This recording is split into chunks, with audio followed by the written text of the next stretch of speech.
Baik, kita akan lanjutkan diskusi kita. Sekarang kita sudah masuk ke chapter kelima, yaitu membahas tentang data resource atau sumber daya data.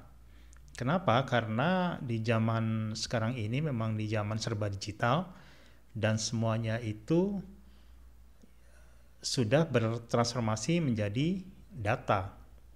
Oleh karena itu, kita akan berdiskusi, akan membahas bagaimana cara mengelola data yang baik, yang aman, dan dapat tersedia dengan cepat. Sebelum kita jauh, kita coba lihat dulu framework kita, bahwa kita masih membahas di information technology. Kemarin kita sudah bahas hardware, software, dan sekarang kita akan masuk di sini, yaitu membahas sumber daya data atau database.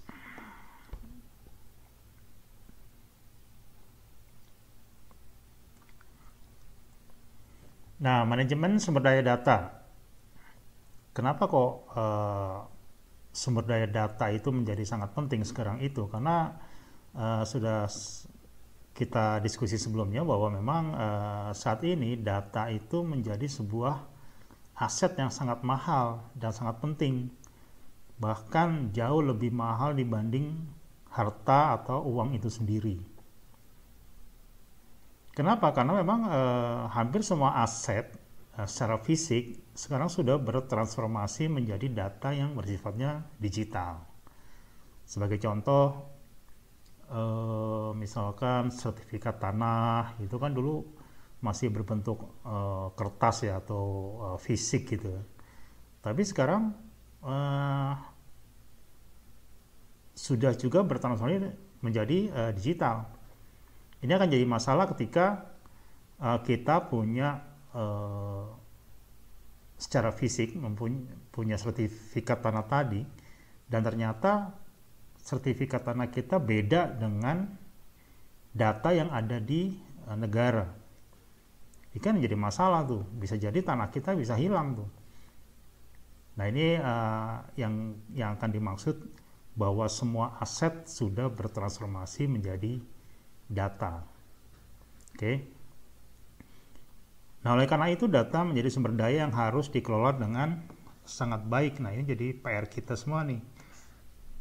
Jadi zaman ke depan itu semakin lama semakin mengandalkan data dibanding sesuatu yang sifatnya fisik.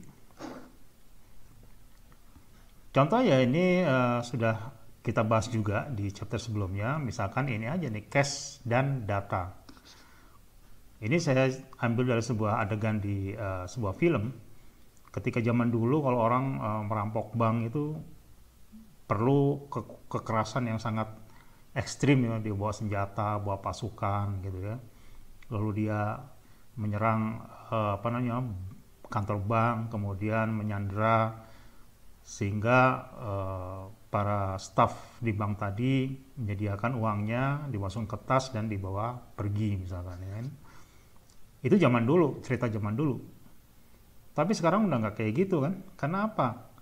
Sekarang untuk merampok uang itu dengan sangat mudah, yaitu contohnya aja bikin sebuah penipuan di smartphone misalkan, bikin sebuah program kecil yang tidak sengaja terinstall di sini, kemudian mereka mendapatkan informasi, habislah uang kita yang ada di bank.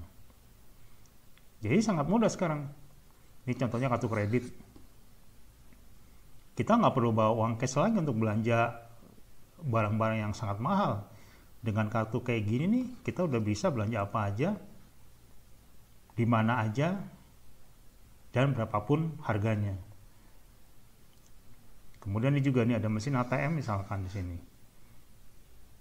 Ya kan, untuk transfer, untuk membayar apapun, kita udah tidak pakai lagi uang cash. Yang jelas uang kita di bank itu hanya berupa data. Misalkan data uang saya yang tersimpan di bank misalkan 5 juta. Terus misalkan ditambahin 0 aja, udah 50 juta. Gampang kan untuk menjadi menjadi uang yang lebih banyak itu dengan mudah, tinggal nambahin datanya, kita sudah seperti itu. Nah makanya ini lebih bahaya juga. Nah, kita harus kelola dengan baik supaya tidak disalahgunakan. Oke. Jadi zaman sekarang itu seseorang bisa dengan mudah menjadi kaya raya dengan adanya data, atau bisa dengan mudah menjadi miskin karena juga data gitu. Misalkan dengan penyalahgunaan data, atau tidak menyalahgunakan tapi kita mendapatkan data, itu juga bisa merugikan orang banyak. Kita punya data mereka, kita tahu apa yang mereka lakukan, kita punya strategi, nah kita akan menang. Itu yang banyak dilakukan di zaman sekarang ini. Jadi strateginya ini mereka adalah mengumpulkan data ini, sehingga kita semua, salah satu yang harus dibahas di sistem informasi bisnis adalah bagaimana mengelola data dengan baik. Jadi tujuan utama di pembahasan kita di chapter 5 ini supaya kita itu mengerti, sehingga mengerti akan pentingnya data. Oleh karena itu kita akan berpikir untuk bisa menjamin kualitas data. Yang berarti data itu harus akurat, relevan, komplit, dan juga konsisten. Konsisten itu maksudnya data di tempat sini A, di tempat lain juga A, sama gitu maksudnya. Jangan sampai data di tempat sini A, di tempat lain B. Ini nggak konsisten namanya. Ini yang sering saya temuin di banyak organisasi di Indonesia. Contohnya penyimpanan nama itu. Saya sering membantu teman-teman di sekolahan, ada SMA, ada kampus. Itu ada beberapa dari mereka yang masih menyimpan data dengan tidak bagus gitu. Dia punya data nama mahasiswa atau nama pelajarnya itu tersebar di mana-mana. Yang di sini namanya sebenarnya sama orangnya, tapi namanya tuh beda. Yang di arsip di sini namanya disingkat misalkan M Sahri misalkan. Nanti di arsip yang lain ini komplit Muhammad Sahri misalkan. Ini nggak konsisten tuh. Nah itu akan sangat tidak disarankan. Dan kita akan menemui masalah di masa depan. Oke. Kemudian yang kedua, kita bisa memastikan bahwa data itu selalu tersedia. Maksudnya kesediaan data itu kita bisa sediakan kapan aja dengan cepat. Jadi udah nggak musim lagi, oh tolong dong saya minta laporan nama-nama pelajar yang daftar sebulan ini. Oh nanti minggu depan Pak saya rekap dulu. Itu udah nggak seperti itu sekarang. Ya sekarang dia minta, sekarang pun bisa diberikan. Itu hanya bisa dilakukan kalau memang data kita dikelola dengan baik. Dan yang terakhir adalah kita juga harus bisa memastikan bahwa data kita tuh aman. Gimana cara jaganya, cara melindunginya dari serangan-serangan atau kebocoran yang sangat merugikan. Oke, makanya di chapter 5 ini beberapa bahasan yang penting kita akan bahas, yaitu satu adalah tentang manajemen data. Jadi bagaimana sih data itu di-manage atau dikelola dengan benar. Ini contohnya aja, ini zaman dulu nih ada lemari-lemari kabinet ini nih, di dalamnya ada kumpulan arsip-arsip. Itu adalah teknik zaman dulu bagaimana mengelola arsip dengan baik. Kenapa kok ada warna-warna ini gitu kan? Kenapa kok pakai lemari kabinet seperti ini? Ini sebenarnya suatu pemikiran di masa lalu bagaimana caranya untuk bisa memanage atau mengelola arsip dengan baik. Tapi sekarang udah nggak kayak gini kali ya, sekarang udah berganti menjadi digital.